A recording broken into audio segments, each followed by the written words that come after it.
Bon matin, mes précieux et mes précieuses. J'espère que vous allez bien. Moi, je suis en feu. Le matin, c'est mon moment préféré. C'est mon moment préféré parce que je suis très optimisée au niveau cognitif. Donc, c'est là que j'écris, c'est là que je suis très productive. Je me lève tôt. C'est mon moment, vraiment mon moment. Puis, nécessairement aussi, ce que j'aime par-dessus tout, c'est accompagner ce petit moment-là de mon café. Mon café, c'est précieux pour moi, c'est priceless, comme on dit. La première gorgée de café, c'est toujours la meilleure. Je suis toujours en méditation, en contemplation quand je prends ma première gorgée de café, en gratitude face à tout ce que j'ai dans la vie. J'ai pas matériellement, mais tu sais, personnellement, là, de relations, c'est ça, de belles choses qui arrivent, de belles synchronicités qui arrivent dans ma vie. Puis ce matin, j'étais particulièrement en gratitude parce que mon corps est en santé. J'ai eu des belles nouvelles.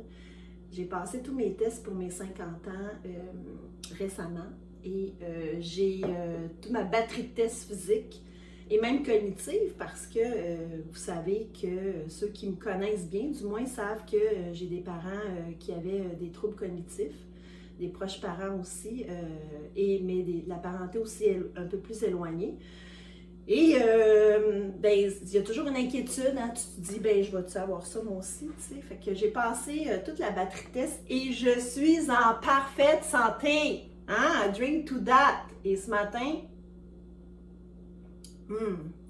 j'ai ajouté à mon café mon fameux Keto Cream. Je ne le mets pas au complet, moi j'en mets juste la moitié. Mais je le fais mousser, donc avec mon lait d'amande, puis je l'ajoute dans mon café. Ça fait un petit café latte. Ça part bien ma journée, tout en cétose. Donc je mets mon corps en état de cétose en partant ma journée. Et c'est parfait pour moi. C'est ce qui me donne mon énergie aussi beaucoup. Voilà. Donc, je voulais vous parler de ma production du temps des fêtes. Chaque année, je produis, c'est parce que je produis en série, c'est pour ça que je dis produit. J'en fais beaucoup. C'est mon petit côté extrémiste. Non, mais c'est mon côté aussi, c'est mon côté généreux parce que moi, j'aime partager.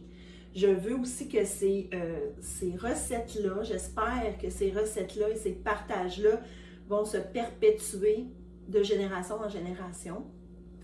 Donc, j'ai transmis ça à mes enfants et là, je les transmets à ma famille puis aux gens alentours. Et nécessairement, moi, je fais toujours mes cadeaux à la main et c'est souvent de la nourriture. Je trouve ça important de donner de cette façon-là. Je pense que c'est une belle preuve d'amour que de faire de la nourriture aux autres. C'est un don de soi. En même temps, les gens apprécient. C'est le fun de les voir déguster.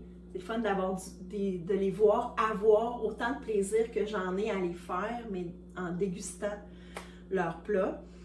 Donc, j'ai choisi de vous présenter, en fait, pas toutes les étapes, là, je vais vous les mettre dans la description, mais la recette de gâteau aux fruits qui est de la famille, je vais dire Drouin, la famille de ma mère, et Pelletier, la famille de mon père. Parce que j'ai eu la chance, moi, d'avoir une mère qui cuisinait énormément, très inspirée par Paul P.O.L. Martin, qui était un grand chef cuisinier français, qui en a inspiré plus d'un d'ailleurs. Et aussi, ma mère cuisinait beaucoup et ma grande tante, qui aimait bien m'appeler sa petite fille, ma tante Thérèse, ma tante qui était au couvent de Rimouski, qui est décédée aujourd'hui, qui m'a légué son livre de recettes. Je suis chanceuse! J'allais la visiter souvent. Je salue d'ailleurs ma tante Claudette qui est la sœur de mon père, qui est encore là, au couvent de Rimouski, que je devrais d'ailleurs aller voir plus souvent. Bref, salutations ma belle Claude Amour. Et c'est ça, ma tante Thérèse m'a donné son beau livre de recettes. Elle l'a même dédicacé pour ma Caroline, souvenir de ta tante qui t'aime. Alors, Thérèse, elle cuisinait pour le couvent en entier et dans le temps, il y en avait beaucoup de religieuses. Et c'est particulier parce que, ben, nécessairement, on a plein de petites images, j'ai de petites images de saints, de saintes. On a le calendrier de 1952, je ne sais pas si vous voyez ici, c'était écrit tellement petit, regardez-moi ça. C'était petit, petit, petit. Oh, à 50 ans, là, par exemple, il me faut mes lunettes pour lire les recettes. Mais ça, c'est précieux pour moi. Fait que j'ai fait un mélange de la recette de ma mère et de la recette de ma tante Thérèse. Ma mère ajoutait du sirop d'érable, elle, au lieu de mettre cassonade dans le mélange. Et ma tante Thérèse, elle prenait de la graisse, mais vous le savez, aujourd'hui, on cuisine très peu avec ça. Donc, moi, j'emploie du beurre. Donc, j'ai fait des petits changements. Nécessairement, ce que ça implique aussi, c'est que de le faire à ma manière, c'est que j'ai dû faire des tests. Donc, ce gâteau-là est testé, ça fait des années et il est véritablement bon. Il y a plusieurs personnes qui peuvent en témoigner. D'ailleurs, j'ai des demandes. Je m'en vais passer une partie des fêtes aux îles de la Madeleine dans la famille de mon conjoint et, ben oui, j'en amène. J'en amène, je les prépare pour ce moment-là. Et ben, ça se déguste, hein, un gâteau aux fruits aussi, donc ça se prépare à l'avance. Moi, je commence au mois d'octobre parce qu'il faut le badigeonner. Regardez, j'en ai fait des petites portions, mais j'ai aussi fait une grosse portion. Je me fais toujours un grand gâteau, puis des petites portions comme ça. J'en ai une vingtaine comme ça. Donc, je ne pense pas en manquer. Hein, les gâteaux aux fruits, t'aimes ou t'aimes pas, mais ceux qui aiment, ils en raffolent comme moi. Et d'abord, je fais mariner pendant au moins une semaine tous mes fruits confits et mes noix que j'achète dans le magasin, je ne suis pas capable de dire le nom, là, Bulk and Bones, en gros. Cette année, variation, j'ai trouvé chez Bulk and Bones des petits bleuets des îles, pas des îles, de Saguenay-Lac-Saint-Jean. Et des canneberges du Saguenay-Lac-Saint-Jean aussi. Donc, j'ai ajouté ça à mon mélange. Et, ma mère mettait des pacanes, ma tante Thérèse des amandes entières. Fait que c'est un beau mélange des deux aussi. Donc, je fais mariner ça pendant une semaine et ensuite, je prépare ma pâte et je le fais mariner, c'est vrai, dans le grand marnier. Donc, oui, c'est un gâteau qui coûte cher, hein? Vous m'entendez parler, fruits confits, c'est pas donné, tout ça, mais moi, ça n'a pas de prix. C'est pour l'amour de mon monde, ça n'a pas de prix. Pour le goût aussi. Le fait de le faire mariner avant, les fruits, et ensuite de le préparer pendant 2 mois et demi, c'est-à-dire de le badigeonner, parce que je le badigeonne aux 2 jours dans un mélange de Grand Marnier, avec un mélange de Grand Marnier et de sirop d'érable. Je le badigeonne partout, là, donc de tous les côtés, et je le remets là. Il n'y a pas de danger que ça moisisse, ça pourrisse. L'alcool conserve, donc l'alcool fermente. C'est le petit goût du gâteau aux fruits qu'on aime ou on n'aime pas, en fait. Et les gâteaux aux fruits du commerce, ben, c'est pas la même chose parce qu'ils n'ont pas d'alcool dedans. Donc, sinon, ben, il y en a qui en ont, mais les gâteaux aux fruits faits maison, là, c'est sûr qu'ils sont badigeonnés plus souvent, donc c'est de là le goût qui est meilleur. Et oui, au fait, ils vont être très bons, mais ils vont être encore plus délectables au mois de mars. Au mois de mars, là, ils sont, ça se décrit pas.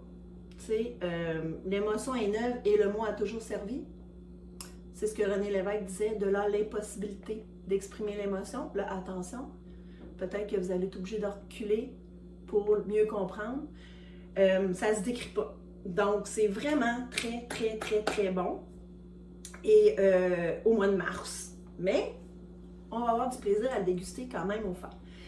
Ceci étant dit, une autre petite gorgée de mon Keto Cream.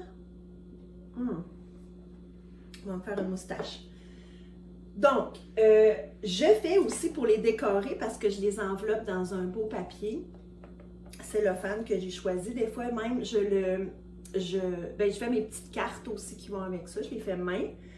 Et je fais aussi déshydrater des fruits. Donc là, j'ai choisi la pomme et l'orange.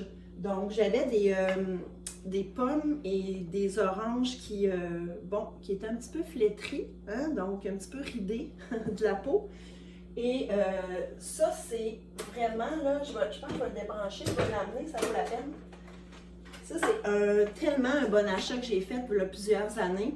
Quand j'avais mes enfants, quand mes enfants étaient jeunes, j'ai acheté un déshydrateur vraiment pour leur préparer des collations de fruits justement séchés. Je fais sécher beaucoup de choses, même des petites viandes aussi dans ça, vraiment, pour faire un peu de jerky, là. Donc, je fais ça. Et c'est en étage. Et je fais sécher, je vais tailler mes oranges dans un format un petit peu plus gros parce que quand ça sèche, ça rapetisse un petit peu. Je fais aussi sécher mes pommes. Je garde les pépins parce que pas besoin de les enlever, là, ils vont tomber tout seuls anyway. Et ben, ça fait comme une petite étoile, c'est beau, une pomme. Donc, je fais sécher ça. Ah, c'est vrai, j'ai un petit citron. Un petit citron aussi que je vais faire sécher parce que, oups, il est à veille de passer date. Et voilà. Et je fais sécher ça pendant à peu près 12 heures. Déshydrater, pas sécher. Déshydrater, le mot est important. Et tous les petits bouts de pommes qui sont peut-être un petit peu moins beaux pour ma décoration de gâteaux aux fruits, c'est-à-dire pour mes paquets de gâteaux aux fruits, parce que genre, je vais comme les enfiler sur un ruban.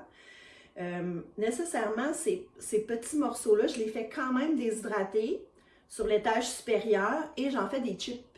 Je les taille un petit peu plus finement. J'en fais des chips, c'est bon, des chips de pommes. Si vous voulez mettre un petit peu de sirop d'érable sur ça, c'est vraiment très bon. Puis, ben, c'est santé. Alors voilà. Pas trop de fruits, par exemple. Faut pas trop en manger. Hein? On le sait avec le nouveau guide alimentaire canadien. Je suis très contente qu'il ait revu ça parce qu'on suggérait 4 à 12 fruits par jour, c'est trop. Donc, c'est un trop gros taux de sucre, de glucides. Donc, c'est pas keto. Alors voilà, tu sais, ça favorise pas notre cétose. Donc voilà. C'était ma petite recette de gâteau aux fruits que je vais vous mettre, comme je vous dis, dans la description, ma petite tradition familiale. Il va y en avoir d'autres dans les prochains jours. C'est sûr parce que je m'amuse. Je m'amuse comme une petite folle à faire ça. Vraiment, je réalise c'est un autre check sur ma to-do list, comme on dit. Donc, c'est vraiment plaisant. Je vous souhaite une super belle journée. Ici, il fait un beau soleil, même si ça paraît pas, j'allume toutes mes lumières dans ma cuisine, je suis plus au fond. Hein, fait que... Non, mais ici, c'est une super belle journée et c'est certain que je vais aller en profiter. Alors, à la prochaine!